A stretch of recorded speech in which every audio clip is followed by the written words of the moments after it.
يا صباح الخير عليكم ولا يا مساء النور عليكم اللي عندهم العشية. كيف دايرين؟ بخير؟ أخباركم؟ صحتكم كيف دايرين مع البرد مع الأجواء؟ واش راكم مباركة يا ربي ترحم أموات ديالنا في هاد الأيام مباركة. ويا ربي أي وحدة كتمنى شي حاجة في خاطر ديالها تعطيها ليها في هاد الأيام المباركة. ما بقى والو على رمضان صافي، يعني شهير بحال هكداك ما شاء الله. وإن شاء الله تكون هاد الأيام معنا الأيام مباركة اللي كنفرحوا بها كاملين. فإن شاء الله هاد الفيديو هذا غادي أنا نوصلكم من رمضان، وغادي ندخلكم في الأجواء الرمضانية من هنا من مصر. فمهم قلت ضروري كيعجبكم نتوما بحال هاد الأجواء اللي في مصر، فقلت ضروري ومنها تشوفوا الأشياء اللي بغيتوها اللي كنتو بغيتو، يعني بغيتو تحجزوها معايا أو بغيتو تاخدوها. بزاف ديال البنات منكم وصوني على زينة رمضان، على الأضواء، على المخدات، على بزاف ديال الأشياء. رغم الأسعار البنات شوية عاليين، ولكن غادي نحاول إن شاء الله نقادو الأمور، نحاول تكون أسعار اللي هي مناسبة للكل. فشوفوا تبعوا معايا هذا الفيديو من الأول حتى الأخير، لأنه غادي يكون فيديو اللي هو زوين فيه ذكريات ديال أيام زمان. غادي ندير معكم اليوم فتاة الشطبة، واليوم صباح الصباح دايره حريشات. قلت ضروري كانت اليوم محمد ما خدامش، ف صافي حليت الثلاجه هكذا بان ليا ما فيهاش والو، قلت صافي خليني ندير حريشات. محمد عزيز عليه وتا محمود عزيز عليه. بالنسبه للوصفه ديالهم البنات راه ديما كنت كنديرهم معكم، هذه انجح حرشه تقدروا ديروها واخا تكون عمركم ما درتوها. فصافي درت الحريشه ودرت واحد البرارات ديال اتاي وفطرنا بهم الحمد لله. المهم كما قلت لكم البنات، بالنسبه للبنات اللي بغيتوا كنتوا طالبيني على الزينه، على المخيط على المخيطات، على الاضواء، اشنو اخر. المهم ان شاء الله غادا نخرجوا غنضربوا دويره، صور لكم كل شيء، واكيد غادا نصور لكم ان شاء الله فيديو من بعد هذا الفيديو بالتفاصيل. غادا نشارك معكم يعني ديك الزينه ودوك المخيطات وداكشي اللي جبت. فقط جبت بعض الاشياء وبعض الديزاينات. نتوما طبيعه الحال غتواصلوا معايا على الواتساب، غادي تقول لي اشنو بغيتو، وانا المهم يعني غنحاول دائما نقلب لكم على الموديلات قراب لهادوك. فما قدرتش نجيب كلشي الموديلات، وصراحه حاولت نجيب غير داكشي اللي ما يقدرش يتهرس في الشحن، اللي تكون شي حاجه خفيفه ظريفه بحال هكذايا. صافي كيف دائما، يعني اي حاجه بغيتوها راكم غتواصلوا معايا في الواتساب، ديروا لي سكرين شوت بحال هكذا، تواصلوا معايا في الواتساب، اولا في الانستغرام. الصفحه ديال الانستغرام حتى هي راه موجوده. المهم الرقم ديال الواتساب غنخليه لكم. مرحبا بكم في اي وقت، وشكرا لكلشي البنات اللي كيثيقوا فيا وكياخذوا من عندي مره وجوج وثلاثه، وكيصيفطوا لي الرسائل ديالهم كيشكروني على السلعه. الله يكبر بكم. الحمد لله رب العالمين. انا واحد الانسانه ماشيه ب يعني كما كيقولوا كنترزق الله غير بشي حاجه اللي قليله، ماشي من داك النوع اللي غادا نغلي ولا غادا نطلع الاثمنه حتى للسما على قبل باش نربح بزاف. فهمتوني؟ لانه انا نقدر نربح بزاف، ولكن ما يديرش لي الله فيهم البركه. اما غير داك شويه ديال الربح اللهم لك الحمد، ربي كيدير فيها البركه وكتسد لك شحال من باب. رغم انه الاسعار غاليه البنات، رغم انه الشحن غلا، رغم بزاف ديال الحاجات، الجشع بزاف ديال يعني الجشع ديال الناس، بزاف ديال الحويجات، ولكن ربي كبير. ديما تنقولوا الحمد لله ربي كبير، ربي ديما معانا. سعى يا عبدي وانا نعينك. حنا الحمد لله كنسعاو وكنخدموا، كنقلبوا على الحلال باش نعاونوا دارنا، نعاونوا راسنا. ماشي ضروري يعني تكوني تعاوني شي حد، عاوني راسك انت. ما تسنيش شي واحد يصرف عليك ولا يعطيك ولا غتقولي لي لا الراجل هادي راه يعني. شوفوا اللي مولفه بالخدمه، اللي مولفه متغربه، راه ديما تبغي تكون يعني تحقق ذاتها، يكون عندها داك الشيء ديالها هي. فالمهم تقول لي جيتي تاني تقرا تصد علينا راسنا. المهم حبيبات ديالي، شوفوا اي وحده بغات دوك الطلبات ديال رمضان تواصلوا معايا، لانه البنات حاليا عندكم هذا الاسبوع هذا هو اللي كنجمع فيه الطلبات. من بعد ما غاديش يعني ما غاديش نبقى نجمع الطلبات، لانه صافي بغيت نجمعهم باش نقادهم، باش نصيفطهم بكري بكري. يعني بعد منه ما غاديش نقدر نبقى نصيفط هادشي ديال رمضان. وان شاء الله حتى الازدالات هما يا راه بديت كناخذ طلبات ديال البنات. خليو لي شنو بغيت نقول لكم، خليو لي دخلوا الانستغرام غادي تلقاوهم، اولا تواصلوا معايا غير في الواتساب اللي ما عندهاش الانستغرام، وراه غنصيفط لكم تصاور ديال كلشي ديال الاسدالات المعلومات التوب ديالهم، لانه حتى هما ان شاء الله غادي نجيبهم. هما ماشي بالحاج صراحه، يعني يعني خداو من عندي شي بنات، ولكن غنجيب شي موديلات اخرين. فالمهم نتوما عندكم شي موديلات في راسكم شفتوهم عندي، صيفطوا لي باش نجيبهم لكم، لانه حتى همايا يعني ما غاديش نحجز منهم مده طويله كما قلت لكم، باش نصيفطهم بكري بكري. صافي هادشي اللي كاين البنات.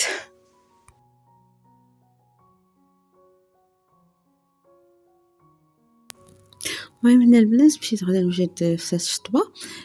كل وحده تخلي لنا في التعاليق كيفاش كديرها. المهم هاد الطريقه هذه انا صراحه اول مره نجربها، عرفتي ديما كنسمعها ولكن اول مره نجربها. المهم هنا عندي مطيشه محكوكه، عندي واحد المهم غير مطيشه وحده، وعندي نص بصله محكوكه، عندي الثومه محكوكه، عندي البزار، عندي الملحه، الخرقوم، صافي. وشنو اخر، عندي الفول والعدس، وعندي المساخن، وعندي الاعشاب اللي هما حبرشاد، الحلبه، السانوج، السانوج ولا شنو كيقولوا ليها، الحبه السوداء ما عرفتش، المهم هذاك الكحل. صافي. وعندي نص كاس ديال الزيت، وعندي الربيع مطحون، يعني المعدنوس والقزبر مطحونين، والسمن. عندي السمن كديروا فيها السمن، المهم كتجي زوينه البنات. كاين واقيلا اللي كيدير فيها الكرافس كنظن، المهم انا درت فيها غير الربيع صافي. كما قلت لكم المساخن، والحلبه حتى هي كتكون مغسوله، ودوك الحبرشاد وداك الشيء عرفتو كتجي، عرفتو البنات كي كتجي ورا مين كان جابتو محمد حماق عليها. محمد عجباتو بزاف وساهله وما فيهاش بزاف ديال سميتو، وغادا نوريها لكم، وكتعتبرها صحيه، يعني فيها الفول، فيها العدس، فيها الحلبه، فيها داكشي صحي. وحتى الطريقه ديال العجينه غادا نوريها لكم بنات سهله وصحيه. المهم بالنسبه للفول والعدس راه غسلتهم، يعني ضروري ما تغسلوهم البنات وغبراو داكشي.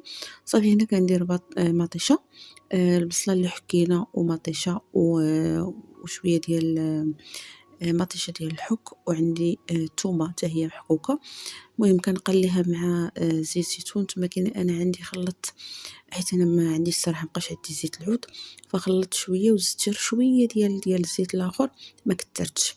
صافي كديروا التخليطه ديالكم. المهم كديروا الملحه، الخرقوم، الخرقوم هذا مطحون، صافي. شنو اخر، هذاك البزار، كديروا دوك المساخن ودوك الاعشاب ديالكم اللي هي الحلبه والحبرشاد وداك الكحل. عرفتوا ديما قولوا لي واش راه ديما تالفه، انا والله عرفتوا البنات، والله زعما تيكون المخ ديال واحد عامر كلشي كيتلف لك، فديما انا متلفه هاد الاسماء سبحان الله.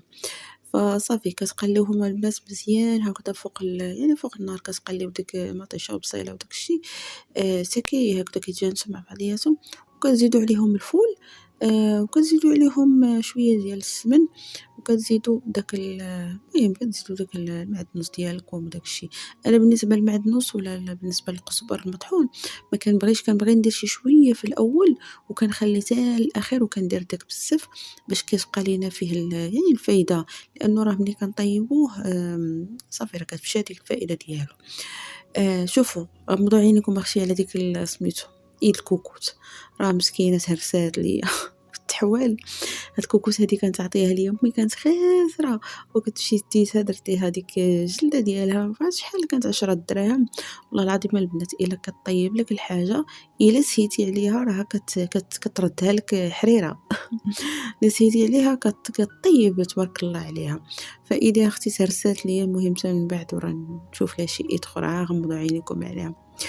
صافي المهم كما قلت لكم ان البنات كتقليوها صافي، وكديروا داك العدس ديالكم، ديروا داك الفول والحلبه والاعشاب كلشي كديروا. ما بغيتوش ديروا شي حاجه من هادشي ما ديروش. المهم اختي بلا ما تقول لي هادشي كيطلع الطونسيو، راه مره واحده مره في الشهر وصافي. المهم الحمد لله راه كنكون شاربه دوايه. ولكن عرفتوا الناس والله لذيذه، وهذه هي دواء البرد، كتسخن في هذا البرد. وصافي تا كتقلى داكشي، وكديروا الماء مغلي ولا الماء سخون على حسب اللي غادا طيب فيه هادي، وعلى حسب اللي غطيب فيه حتى العجينه ديالكم. المهم بالنسبه للمده ديال الطياب راه ما كتاخذش طياب بزاف، غير شي 10 دقائق بحال هكذا ولا شي حاجه راها كتكون طيبه. المهم هنا البنات بالنسبة للعجين اللي غادي نديرو في هاد الشطبة أولا في هاد الشطبة، هنا عندي القمح فينو، عندي الفينو القمح. فاش كنجيب شوية الماء، هذه هي الطريقة البنات، هذه ساهلة بلا ما يحتاجو تعجنو بلا حتى حاجة، وصحية في نفس الوقت لأنه هذا قمح. أنا حاليا كنستعمل غير القمح والشعير فقط. فكما قلت لكم كتجيبوا شوية ديال الماء وكتبقاو تفتلوه بحال هكذا حتى كيولي عندكم بحال الكويرات هكذا صغيورين بحال هكذايا. المهم كيتجمع، راه نتوما عندكم ولكن غير فتلو بشوية بشوية حتى كتلقاوه تجمع عندكم ولاو بحال الكويرات صافي. هذه هي حنا العجينة اللي بغينا. كتجيبوا داك الغربال ولا كتجيبوا ديك الشبيكة الحمراء اللي كنغربلو بها، صافي كتجيبوهم بحال هكذايا وكتغربلوهم. هذاك الكويرات اللي كيبقاو ليكم الفوق هادوك هما اللي كنخليوهم، هما اللي كنستعملوهم. داكشي اللي كينزل لينا لتحت هذاك كنرجعو تاني كنعاودو نفتلوه تاني بشوية ديال الماء صافي. وهكذا كتكون عندنا العجينة ديالنا واجدة. بلا بلا ما تبقاو تعجنوا تاني وتقطعوا وتسرحوا وتقطعوا، هذه طريقة جد سهلة. كاين اللي يعني بعد ما كتغربلوا صافي وكتفتلوا هاد الكويرة ديالكم وداك الشيء، كاين اللي كيديروا كيفور واحد الفورة. بغيتو ديروه ويفور واحد الفورة ديروه، الا خفتوا منه ان يتعجن لكم ولا شي حاجة ديروه. اما انا درتو نيشان.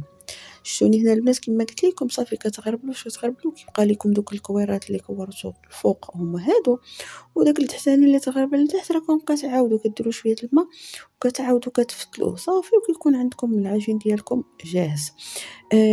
كاينه عاوتاني واحد الطريقه اخرى، كاين اللي كيعجن العجينه وكيحكها، فهمتوني البنات؟ كيدير معاها شي شويه يعني فاش كيبغي يحكها بحال كنقولوا كيمرمدها شويه بداك الفورص وكيحكها وهكذا كيخرجوا من تحت ديك العجينه ديالكم هكذا محكوكه.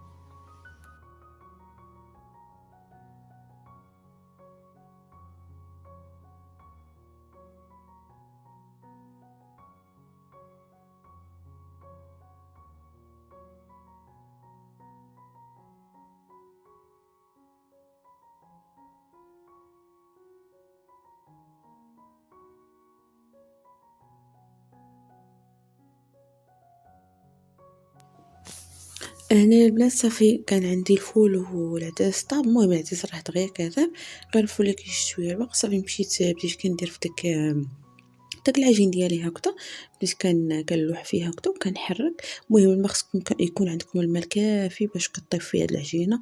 حاولوا طيبوها مزيان البنات. المهم انا طيبتها تقريبا بحال شي 15 دقيقه بحال هكذا طيبتها، يعني طابت مزيان صافي. وكنحركها هكذا باش يعني ما تلاصقش ليكم ولا شي حاجه. المهم نتوما غير تبعوا الطريقه اللي قلت لكم راه ان شاء الله ما تلاصقش وما تكثروش الماء، يعني حتى تفتلوا تبان لكم العجينه هكذا كتجمع. لانه الا كثرتوا ليها الماء راه كتولي ثاني عجينه غتولي حرشه. فصافي المهم كما قلت لكم البنات صافي هكذا ودرت ديك العجين ديالي. المهم تقولوا لي الكميه اللي درت، تقريبا درت غير بحال شي كوب ديال الفينو. المهم نتوما على حسب الكميه ديال الفول اللي عندكم والعدس وداك الشيء. يعني هذا راه تبارك الله هذه راه كلينا فيها يومين. كلينا فيها يومين ما شاء الله. فكان هذا هو الشكل ديالها النهائي. جات لذيذة البنات عرفتوا ما تتخيلوش. وهاد فتاة الشطبة راه كاين اللي كيديرها بالحليب وكاين اللي كيديرها بمطيشة. المهم انا درتها بمطيشة، ان شاء الله المرة الجاية غنديرها بالحليب نجرب انا. ضروري اختي الاكلات هادو اختي راه اقتصاديين ولذاذ وبنان وصحيين في نفس الوقت. فضروري هادو نكتروا منهم هاد الايام، ضروري من الاقتصاد شويه هكا وشويه هكا. واللحوم راه حتى هما راه ما عندهم حتى شي فايده، خصوصا حنا يعني سواء انا سواء محمد. اللحوم شويه صعاب علينا فكنحاولوا نخفوا حاجات ناكلوا حاجات تانيين. المهم هنا البنات كما كتشوفوا صافي كنا خرجنا. المهم شوفوا لي محمود شنو داير، شوفوا محمود وبا كيصور حتى هو وما ما شافش هاد الوجه شنو كيدير به. المهم اختي غمضوا عينيكم تاني، شوفوا ديوها ليا في المخيدات وشوفوا ليا اختي داك الزاز وشوفوا ليا الديكورات وداك هذاك داك الشيء الزوين. المهم هنا مشيت كنشوفوا مازال ما حاطينش هنا عندنا بسكندريه اللي حاطين قلال. فلهذا كنحاول دابا باش ناخذ لكم داكشي قبل رمضان، ماشي قبل رمضان يعني بفترة طويلة باش يعني حتى الكوموندات ديالكم يوصلوا في أمان الله وما نتعطلش عليكم. فهاد المخيطات البنات هادو كيقولوا لهم قطيفة أولا مبرة، المهم قطيفة، هنا راه كيقولوا قطيفة. المهم عرفتو زوينين الثوب ديالهم زوين وغزال، فيهم أشكال وأنواع. المهم إن شاء الله البنات إلا كنتو بغيتو من هادو راه ماشي دائما كنلقى نفس الاشكال. المهم غير نجيب لكم مخيدات اللي فيهم عليهم رمضان، فيهم ديكورات زوينين بحال هكذايا. وصافي كنبغيو نفرحوا هكذا، نحسوا برمضان، نحسوا بديك الاجواء وفرح الوليدات. ممكن اشكال وانواع، فما كاينش مثلا كاين واحد الديكور اخر، واحد الموديلات اخرين حتى هما هذوك زوينين ساعه باقي ما خرجوش دابا. تيكون جوج مخدات وكيكون لاناب ديالهم ديال الطابله. ولكن الصراحة أنا عجبوني بحال هادو، تقدروا تنوعوا ديروا 2 4 مخيطات. كاين تاني البنات أنا هذا اللي هازة في إيدي شفتوه، هادوك نجمة وهلال وشنو كان وفانوس، غير بحال الشكل ديال الفرشي هكذا. صافي وتتعلقوهم. هادو تاني مخيطات تانيين فيهم دوك فنانيس وفيهم المهم راه قلت لكم أشكال وأنواع. عرفتوا راه هادشي في مصر راه ما يمكنش راه تدوخوا. كاينه ديك الطبلة بحال كيقولوا لها هنا بحال ديال المسحراتي كياخدوها الوليدات، شفتوها هذه اللي هزيت في ايدي، كياخدوها الوليدات كيبقاو هكذا يعني يديروا باش يفيقوا زعما كاين الناس مع السحور. كاين عاوتاني هاد الفوانيس هادو، ولكن هادو البنات صعاب هادو في الشحن لانهم شويه كبار. كيشعل فيهم الضوء، كاين اللي فيه الصوت، كاين اللي فيه يعني الاغاني هكذا ديال رمضان. المهم اشكال وانواع. فإن شاء الله كما قلت لكم غنصور لكم فيديو اللي شريت لكم فيه يعني الموديلات وداك الشيء باش اللي بغات منو نجيبهم ليها. هادو البنات فوانيس صغيورين حتى هما هادو كاينين بحال هادو، نقدر نجيبهم ليكم لانهم صغيورين يعني الواحد يقدر يعني كاين كيفاش يدار ليهم بحال هادو. هادو حتى هما كيشعل فيهم الضوء. هادو خديت منهم جوج، خديتهم غير كادو لواحد صاحبتي. فهادو يعني حتى هما زوينين، شوف كيشعل فيهم الضوء، تحطهم بحال هكذا تطفيو الضوء وديروا دوك الاضواء من الفوق وداك الشيء. المهم شوفوا شفت لكم داك الشيء زوين غادي يعجبكم. عرفتوا راه مازال ما عرضتوش، مازال ما صورتوش، غير درتو في ستوري هكذايا عشان الناس من دابا بداو كيطلبوا في دوك الاضواء وفي داك الشيء، بداو كيطلبوا في المخيطات. فقلت لهم صبروا عليا نحط الازمنه ونقاد داك الشيء وان شاء الله هنا معاكم. المهم كاين بحال بحال هاد كارت بوستال هادو كتعلقوهم ولا كتلصقوهم حتى هما كيكون فيهم دوك الكلمات ديال رمضان. بحال الأدعية هنا معروف عندهم. كاين بحال واحد الشكل ديال الرسوم معروفة عندهم، داك بوغي وطمطم هذوك معروفة عندهم لأنه زمان كانوا كيجيو في رمضان. فأغلب مثلا كتلقاو بلاطوات ولا مخيدات ولا كتلقاو بحال هكذا فيهم داك بوغي وطمطم. فالأجواء في مصر البنات شي حاجة ما نكذبش عليكم، شي حاجة خيال صراحة، شي حاجة زوينة بزاف والله العظيم. يعني كتلقاو الدنيا، كتلقاو الشوارع مزينة، البيوت، البلكونات، كلشي. هنا البنات هاد البلاطوات هادو الصراحة ما نقدرش. هذا بحال اللي عندي داك ديال الفوانيس، دوك اللي كيجيو في التلفزيون، يعني كلشي دوك الشخصيات صعيب باش تشحنيهم للأسف. والله ما كرهت، ولكن صعيب لأن البنات طلبوهم مني، ولكن صعيب. في حالة إلا مثلا انتي كنتي مسافرة ولا شي حاجة وماشي كمية كبيرة ثاني، لأنه هادو يتقطروا يتهرسوا لك، فحساسين بزاف. هنا ثاني كاين البنات دوك البلاطوات فيهم المهم فيهم رمضان كريم. هادو اللي وريتكم حتى هما فيهم فانوس، كتكون فانوس وهلال ونجمة. هنايا البنات بغيت نوريكم هادو دايرين هاد الديكورات هادو، دايرين بحال ديك شنو كنقولوا حنا طابلة ديال الفول اللي كيبيعوا الفول ودايرين الخبز وزعما حاط الفلفلة. وهذاك الاخر داك الاول اللي كان كيدور هذاك راه بحال كيصاوب الكنافه. هنا هاد الفانوسات كبار، هاد الفانوسات عرفتو كبار هادو راه قدي في الطول تبارك الله، قد محمود. فهادو كيشريوهم هنايا باش كيديروهم، كيعلقوهم مثلا في البلكونه ولا كيديروهم مثلا في الدار. ثاني كاين هاد الفانوسات الصغيورين يعني بحال ديال الوليدات، مثلا هادو الا بغيتوهم نقدر نجيبهم ليكم، يعني تعطيهم لوليداتكم هكذا الاحفاد يعني المهم كادوات. كاين انواع واشكال، كاين انواع واشكال. المهم هنايا البنات هذا هو المهم، ركزوا ليا مع هادو هما اللي كيتعلقوا مكتوب فيهم رمضان كريم. هادو هما ان شاء الله اللي خديت لكم منهم وغنجيب لكم منهم. غير هادو شوفوا فيهم مزيان، باش عجباتكم شي وحده غادي ديروا لي عليها سكرين شوت وان شاء الله نجيب لكم منهم. ولكن ما تكونش شي حاجة اللي تقدر تهرّس ولا شي حاجة اللي كبيرة، لأنه جرّبتها البنات باش نجيب شي وحدة كبيرة ولكن ما صعيبة. فهنا هادو اللي معلقين هو كان السيد كيقول لي راهم معلقين، يعني شوفي هُما معلقين وحاطينهم تما كاينة، فأنا كنت كنحاول نشوف اللي كيتعلقوا وكاينين حتى اللي كيتحطوا، يعني كتحطوهم مثلًا فوق الطابلة، كتحطوهم تحت الطابلة ديال التلفازة بحال هكدايا، هُما ماشي تقال بزاف يعني خفافين وزويونين وكيعطيو ديكور، يعني الواحد يزين هكذا في رمضان. وإلا ما كانتش الإيد وما كانوش الأطفال راه تيصبروا معاكم، يعني أنا بحال ديالي ديال دوك العام إلا عقلتو راه كنت دايراهم داك العام، راه بحالهم هادو كاين اللي كيتحط وكاين اللي كيتعلق، يعني بحال هادي خديتها لكم إن شاء الله دابا نوريها لكم، هادي مكتوب فيها رمضان كريم ونازل منها هلال ونجمة ويعني نازل منها شحال من حاجة. فحتى هادي زوينة وخفيفة يقدر الواحد يعلقها فوق التلفازة، يعلقها في الباب قدام الباب، يعني بحال هكدايا المهم عندها بزاف ديال الأفكار. شفتوها البنات هي هادي ها هي كاين رمضان كريم بالعربي وكاين بالإنجليزي، وكاينة هادي حتى هي كتعلق فيها هلال وفانوس ونجمة، المهم أشكال هادي البنات كتحط، المهم screen shot كاين هادي وكاين الهلال. كاين هادي بحال الشكل ديال المسجد ونازل منها شنو كنقولوا الفانوس، وكاين الهلال عاوتاني بحال هادوك كيتحط، المهم كاينين أشكال وأنواع، المهم نتوما غير اختي تدللوا خلّوها المصريين تدللوا قولوا لي شنو بغيتو وأنا معاكم.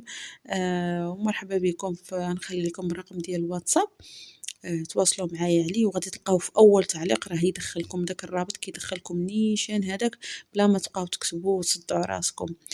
فصافي البنات المهم هادو هما الديكورات اللي كاينين. بطبيعة الحال هادو هما الضواو، شوفوا الإضاءة فيها أنواع وأشكال، فيها بالحق أنا الأشكال البنات جبت وثاني هو لكم إضاءة الأبيض اللي ولا الثمن الأسود ديالها شوية، واللي كيكون فيها تاني 3 مترو كله في نفس العرض وكيكون فيها 2 مترو في الطول بحال اللي كنت دايرة داك العام، والزوينة هادي كتحمق البنات. وجبت لكم هادي الصراحة غلاوها زادوا فيها شوية، هي هادي اللي شديت. وجبت لكم وحدة اللي الثمن ديالها حتى هي مناسب شوية، حتى هي زوينة فيها عاملة كام الهلال دي؟ فيها النجمة وفيها المهم أشكال وأنواع. عرفتو راه في هاد الدوخو دي برضه والله أنا دي باش عاملة نجيب كام دي؟ هادشي عرفتو حتى برضه حارت ما عرفتش واش غنجيب، كاين بحال هادو البنات ولكن قلت أنهم عاديين الصراحة. ما جاونيش شي حاجة، بغيت نجيب شي حاجة اللي بص هي محمد النجمة مميزة، بخمسة فهمتوني شي وسبعين. حاجة اللي ما دي لونها يعني اللي ما هو كايناش شي زي حاجة اللي هناك اهو. مميزة.